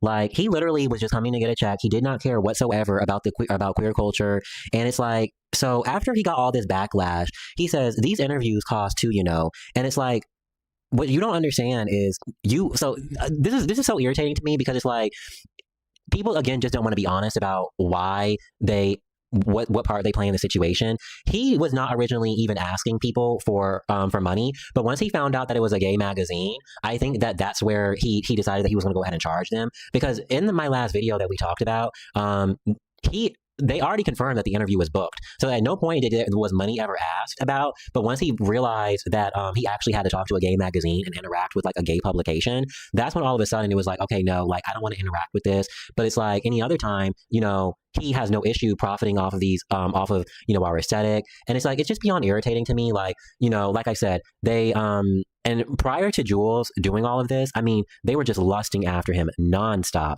And it's just like, I don't have the wherewithal to find the post, so I apologize. But Gay Magazine ends up coming out later and saying, ends up calling Jules trade. It's like they said there's always something with you trade. And people were like, what are you talking about? Like, this person has never identified as queer. So what is this obsession with making cis heteronormative people the face of the queer community? And that's like what bugs me the most is like, this is what I'm talking about. Like, we don't have people like EJ at the forefront of these conversations. We don't. Like, they're an afterthought. Like, people like Jules are the ones who are being prioritized in these conversations and who are being prioritized in these spaces. So when they sit there and they say like, you're delusional, you need to heal, it's like it's just not consistent with reality. And so I get frustrated with it, and it's just like there's so many examples of them just profiting off of us. Even like the NLE Choppa, I talked about him a little bit in the last one. Is like he loves to queer bait because the little pages like Supreme. I love my girl Supreme, and I before I go into this segment, I want people to understand I really do love her, but like she definitely is a core part of, or she's a great example of like what I mean by queer people using their platforms like in the wrong way. Like this dude has been caught on camera several times being homophobic, and they're talking about the arch in that back. Like, what are we doing? Like, he does not like you. He's not attracted to you. And if he is, he's not going to come out and say it. So, I mean, and it's like, it's irritating because I don't know if you all remember this guy, but he went viral basically for like, again, being homophobic. So it's like, why are y'all putting him on your page? And I have some other examples too, actually. Another great example, I don't know if you all follow this account, but this is like really like for a lot of my Twitter followers. They have this obsession with just like lusting over men who are like cis hetero. But day one of trying to teach myself how to use my ZVE 10 Mark II. Like, and I will also. This is just it's just odd to me. Like these posts are getting like 458,000 views. So it's like these are the people who are really being pushed to the forefront of these types of pages, to these types of medias and types of porn and relationships. So it's like I don't know how much more I can like beat it like a dead horse, but I think that you all get my point that there is like clearly an imbalance. Let me go ahead and read the comments because girl, I done just went on a full blown tangent. We're gonna close it out soon though, because like I said, I'm all over the place. That EJ situation had me hot, y'all. And so, okay, Naya's a little bit late. She said, why is a pan woman speaking on this topic? Girl, you know what? Like I said, I don't know what the thought process was, but I think the reason maybe she was there was because I guess people were upset that like the women were kind of dissing, or EJ, they thought EJ was saying that they look better than the women. Let's see, Young Miami's BBL looks a mess. It really does look like a mess. I'm sorry. Okay, so Derek says you're a self-producing amazing show. You're allowed to be disorganized. Oh, thank you, love. That is so nice. I am a little disorganized right now. I think the EJ situation just got me so discombobulated. Southern Belle, hey. You are late, Southern Belle. I'm gonna make this video private soon. So it's not gonna be private forever. I'm gonna upload it later, but LeVar says your voice is relaxing me. Oh, well, thank you. I'm happy that I can be here, be of some assistance. She said true. She probably said something because she noticed it in him earlier on. I missed that part. The dance is so vogued.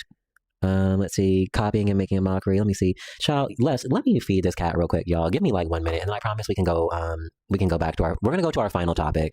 It's not gonna be a long one either, so just hold for me 1 second. I need to feed this cat.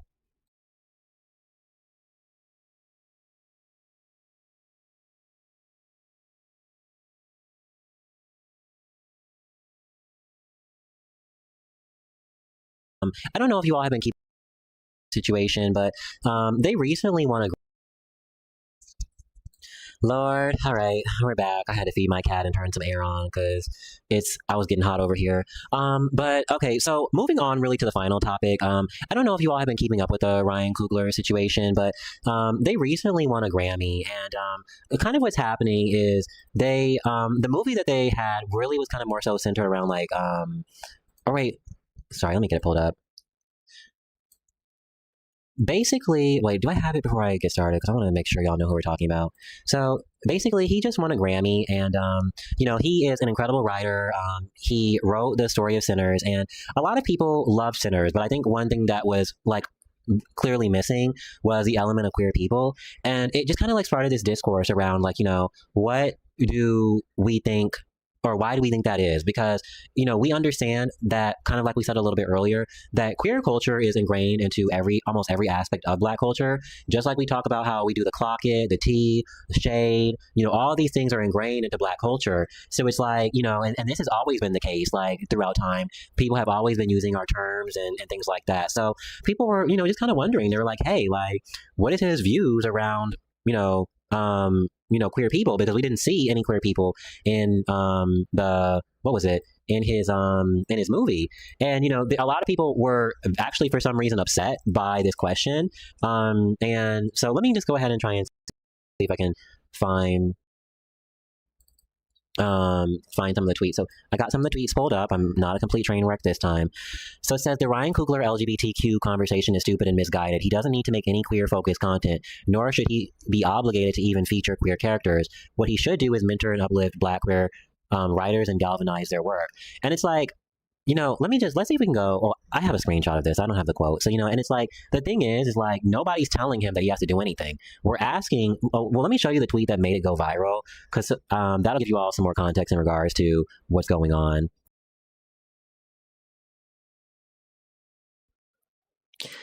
Okay, so I'm going to have to pause it because I do not want to have to re-upload this all over again. So let me go ahead and hide my screen really quickly. Because I'm like, girl, we are not about to do a repeat. It is 12:01 a.m. I'm exhausted, and yeah, so let me hide my screen real quick. Okay, give me 1 second because I just want to make sure that we can really get through it. So, actually, what I'm going to do is, oh Lord, I'm going to play it, but I'm going to hide my screen. Do this because I do not want to get in trouble. So, because Twitter is raggedy. Like, you have to be very careful on Twitter. Jesus, Lord, help me. Okay. All right. Here we go. So, so then we, wait, Lord, I'm all over the place, y'all. Bear with me. All right, so here it is. Here we go. I promise I'm not a complete train wreck. I've had so many, like I have like literally 80 screenshots. I'm like, I need to stop doing that. I need to be more organized in some way, shape, or form. But here we go. So this is kind of the tweet that sparked it all, and then I promise we'll get into the conversation and we'll kind of like start talking about like what our opinions are, and I want to hear what you all have to say. So they just asked, they said, I want to know Ryan Coogler's politics around queerness. Like we're having an entire week around people not appreciating feminine people, uplifting people, and supporting projects and bodies of work that do not seem to want to include us. So it's like I think it's the perfect time to ask the question, and especially off the heels of the gay magazine and the Jewel situation happening. And so obviously this person in the comments or this person did not like that question. They said, no, you don't. You're actually secretly hoping that he's homophobic so you can have a reason to hate him, because you probably feel like he's gotten more successful than a nigga has any right to be. And it's like, what? So me asking for representation and trying to figure out why everybody but queer people were in his movie, despite queer people being alive during this time period, is because we don't think that he deserved to be successful. And it's just like, this is why you have to just be really like, I just cannot rationalize it. They said niggas always find a way to make some shit about themselves. My goodness, y'all don't see how weird that is? You don't see how weird it is to ask for representation? Like, is that what you're saying? Like, you think it's weird to ask for representation? Like, that's what's being asked. Like, and one of my mutuals, oh God, no, why did it show that? Oh my God, it had the screenshot of one of my Reddit screenshots. Okay, so we're gonna pretend like that didn't happen. No one saw that. But we're gonna make that. Jesus Lord. Now they don't got my Reddit screenshot on Candy camera. That's trifling as hell. We're gonna just pretend like it didn't happen. I wonder what that would. Lord, we're gonna pretend like it didn't happen and move forward. Let me read the comments. Let's see. Jules letting us down once again. I agree. It's very disappointing. They said I expected nothing from the nephew. Textbook extortionist behavior. So tone deaf. Let's see. I hate femphobia so much. They said freak off. After how he did Sky Jackson, it feels like colorist entitlement coming from him. I agree. He definitely has some issues. So I am overwhelmed. I don't know how much longer I can go on. So I kind of want to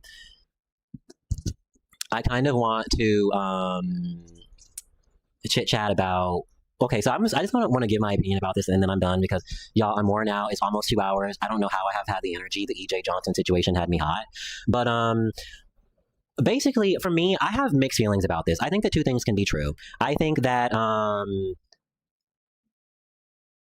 Lord, the vid will definitely get private. We'll see what happens. So Lord, now y'all got me stressed out. Y'all think that's really gonna happen? I'm trying not to draw attention to it, but now I'm like, girl, I'm gonna have to edit the video at that part. I'm gonna have to edit it and then upload it again, like probably. We'll see what it says. But so that just threw my whole mood off, because now I'm just like, girl, y'all just irritated me, or that just irritated me. But I just, I think two things can be true at the same time. For me personally, I think that we should be asking these people, we should be asking them to have more queer representation, but I think at the same time, we should be uplifting more queer writers and queer filmmakers, because that is extremely important. And I think that, again, two things can be true. I don't think that it's wrong to ask people for, that kind of content. But I also think at the same time, we definitely should be prioritizing queer voices. So,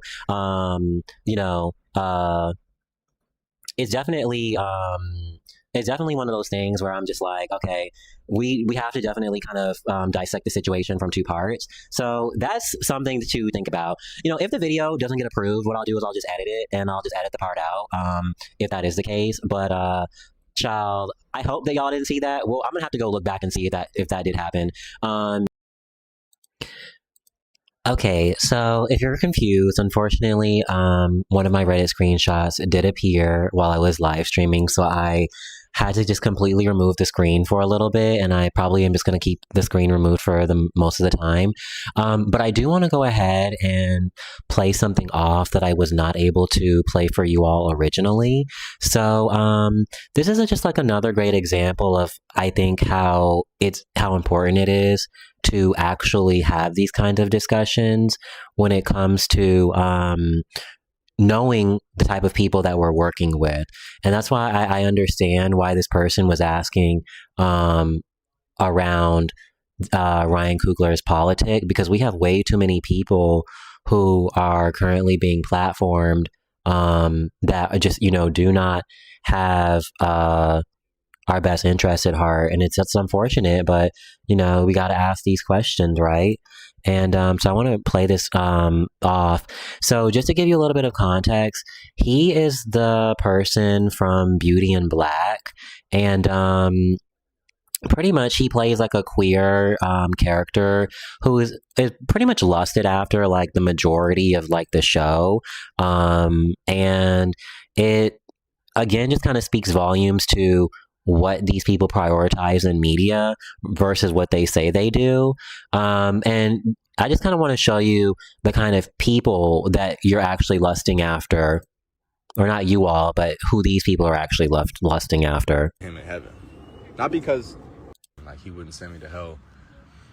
Yes, God does love you, right? But he loves all his children, whether you're an atheist, whether you curse him, whether you live in sin, whether you drunk, smoke weed, whether you do whatever, he still loves you, right? But he'll send you to hell because when you die, there's only two places, right? And if you live in sin on this earth, he's so holy, he's so grand beyond our imagination. You can't kick it with him in heaven. Not because, Mariah, Chapo got loose again, you got to time better.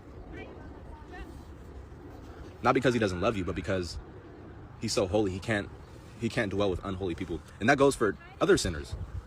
Scoffers, mockers, liars, all things that are an abomination. It's not just the LGBT.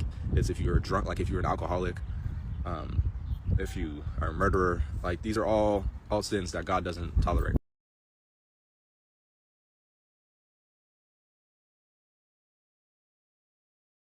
Stream. Okay, I'm so sorry. I'm an embarrassment. I have failed time and time throughout this stream, but I promise we're almost through. So I actually meant to have the video up while I was playing. So here's the person who is from Beauty and Black. And I'm like paranoid that something scary is gonna pop up in the corner. And then I think it did. Oh my God. Well, we're just gonna keep going. Like he wouldn't send me to hell. Yes, God does love you, right? But he loves all his children.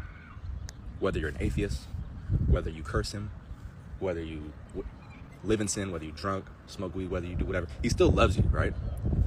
But he'll send you to hell because when you die, there's only two places, right? And if you live in sin on this earth, he's so holy, he's so grand beyond our imagination. You can't kick it with him in heaven. Not because, Mariah, Chapo got loose again, you got to time better. Not because he doesn't love you, but because he's so holy, he can't. And then the audio. What is going on with the audio? Y'all, this stream is cursed. You know what? We are about to just, I'm gonna just finish it out. Lord Almighty, because this stream is cursed. It is cursed. I'm sorry. Like, I don't understand it. So what we're gonna do, I'm just gonna keep playing this, and then we're gonna finish it out. But ultimately, I understand that there also can be space for people who are not queer to try and have these conversations. So you know what? What we're gonna do is I am going to probably get off here for now. My cat is in my face, and he's ready to go to bed. So probably what will happen is I am going to private the video, but I will more than likely edit and upload a little bit later, because I think that it is a really good live. We'll just see what happens. We'll see. But yeah, so we'll see what goes on. And I hope that everybody enjoyed themselves. I really appreciate all of you for being here, and it was a really good time. So you know what? I'm sorry that I may have to re-upload it, but we will definitely do it if we have to. I've never uploaded a 2-hour video, so I'm gonna have to figure that out. But again, it was a pleasure being with you all. And if you enjoyed the video, like, subscribe, and comment, and I'll see you in the next one.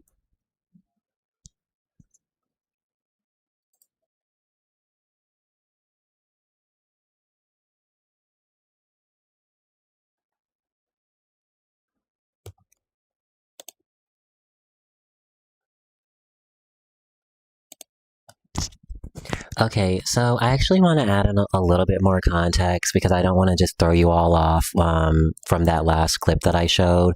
So essentially, what was going on is this person who was in Beauty in Black ended up coming online and going viral because he informed people that basically you're going to be going to hell if you're a queer person, despite him playing a queer character. And I did kind of want to just clarify that because, again, this live stream has just been a hot ass mess. And I am so over it. But I just wanted to come on and give you a little bit more clarity. I want to see if maybe I can just get that last part of what he said. Scoffers, mockers, liars. Oh, here it is. Okay. All things that are about you, but because not because he doesn't love you, but because he's so holy, he can't dwell with unholy people, and that goes for other sinners, scoffers, mockers, liars, all things that are an abomination. It's not just the LGBT. It's if you're drunk, like if you're an alcoholic, if you are a murderer, like these are all sins that God doesn't tolerate. So, he basically doubles down on it, saying that if you are an LGBTQ plus person, you more than likely are going to be going to hell based off, the scriptures. And this is, again, the people that they're platforming. Like, they could easily have people who are queer in these spaces, but unfortunately, that just never seems to be, what they want. And that's why, again, like, I just get frustrated because I'm like, the only thing at this point I can do is just put an abundance of examples because it's just really at this point, the gaslighting is out of control. I'm going to play this one final clip again because I have been all over the place and I really wanted to play this too, but I think it's relevant to the conversation. So let me play this final thing for you all. I'm sorry, like we have just completely lost the plot, but we're going to make it through. This is one of the longest live streams I've ever really had to do or I've ever done. So just hold for me 1 second. Where is it? Lord, and I just had it. Okay. Because you got to be real careful on Twitter. And I'm going to make sure to never do this again because I hate having to re-upload it. So basically, this person was... Let me show you all the screen. Let's see. So basically, they were having this back and forth. Let me make sure this screen in the back, because you just got to be careful. I'm sorry, y'all got me messed up. So yeah, basically, they were going back and forth about this person's sexuality.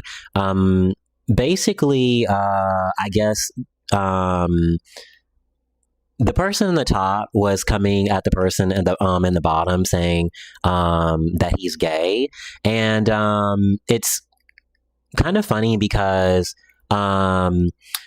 despite him saying all of these horrible things and calling and trying to make an insult out of someone being gay, he does gay for pay as well. And I don't know if it's like projection or maybe insecurity, but he's trying to place this onto other people.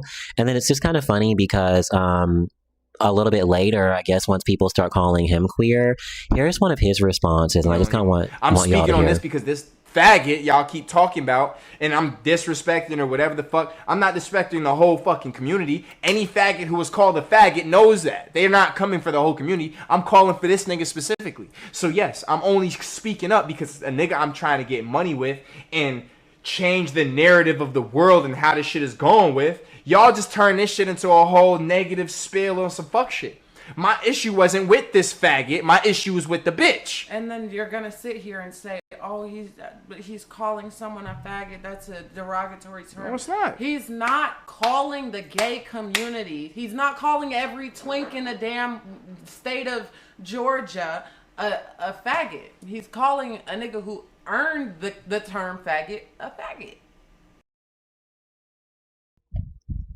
Okay, and who determines when that's appropriate to use? Because, the thing is whenever people seem to get upset or things don't go their way, that word seems to just come out of their mouth. So it's like, who really earns it? And for me, I don't want to even subscribe to that because it's just really ridiculous.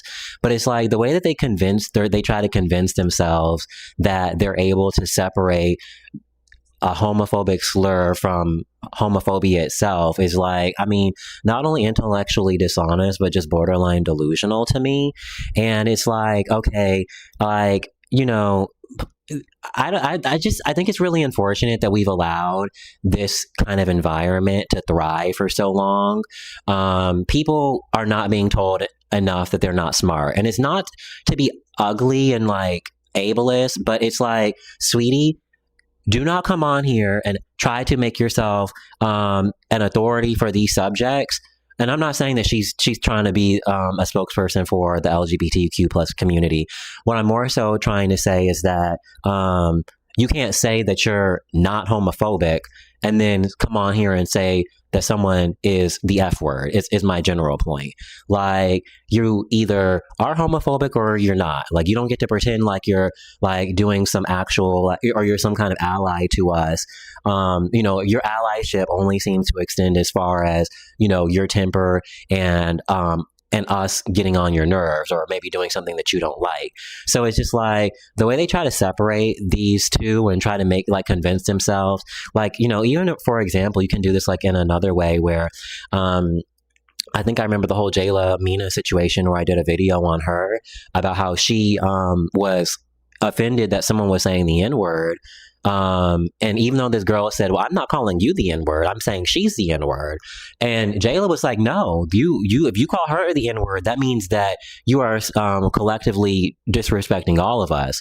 But I think that unfortunately, in a lot of these cases, people are not able to see outside of themselves when it comes to like discrimination and like bigotry.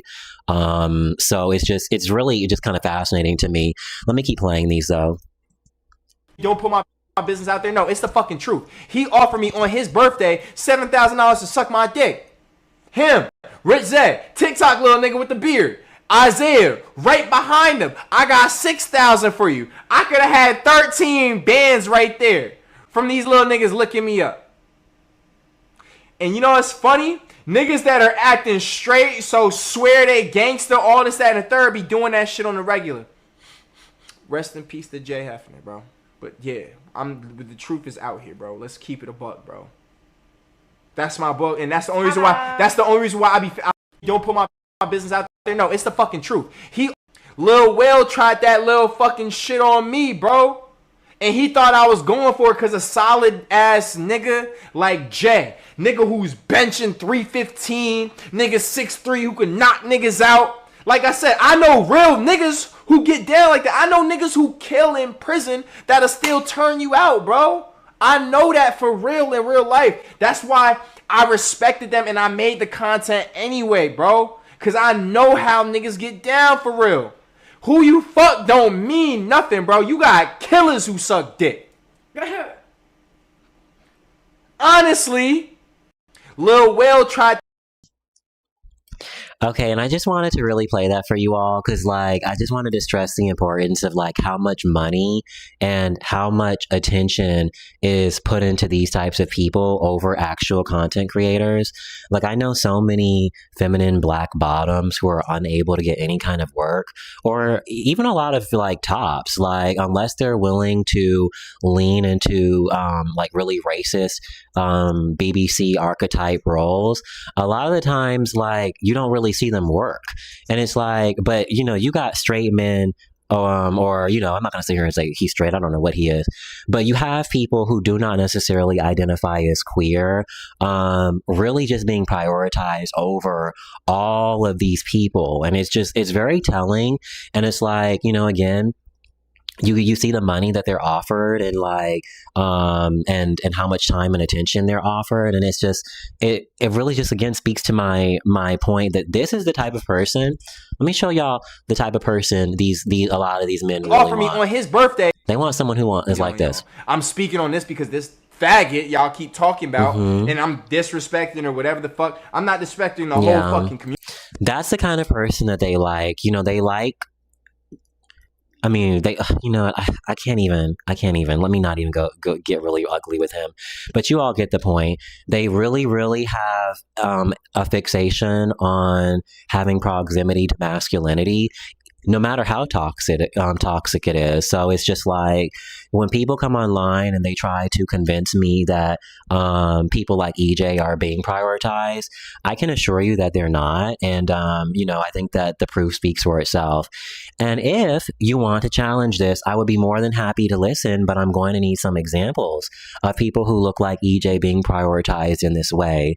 Where are the profiles of people prioritizing feminine people? Where are the relationships of prominent feminine people being in relationships? Where are the roles where feminine people are being prioritized, whether again it's in relationships, whether it's just generally like where we get to see their story. We don't get to see feminine men and their story on average even play out on the screen. We don't get to see documentaries really about us. Like, it's really, for the most part, we really get like Drag Race. And for the most part, most of the black drag race fans are, fucking white people. So it's like, we don't even really get that. So it's just like, for me, it's a no. I don't accept that femininity is, that people are as accepting or willing to engage with people who are feminine, whether it's on a friendship level, on an employment level, whether it's on a romantic level, because there's clearly a fixation on hypermasculinity. And, as I said before, it's a symbiotic relationship. The more emphasis that people put on hypermasculinity, the more likely they are to have a lower appreciation for femininity. And it's just, these two are connected, unfortunately, no matter how people try to spin it. So, you know what? We have finally gotten through the stream. It is 12:24. I started at 8. So, you know what? We're finally done, and it was a pleasure. Hopefully this video doesn't get taken down. We'll see. But I hope you enjoyed the video, and if you enjoyed, like, subscribe, and comment, and I will see you in the next one.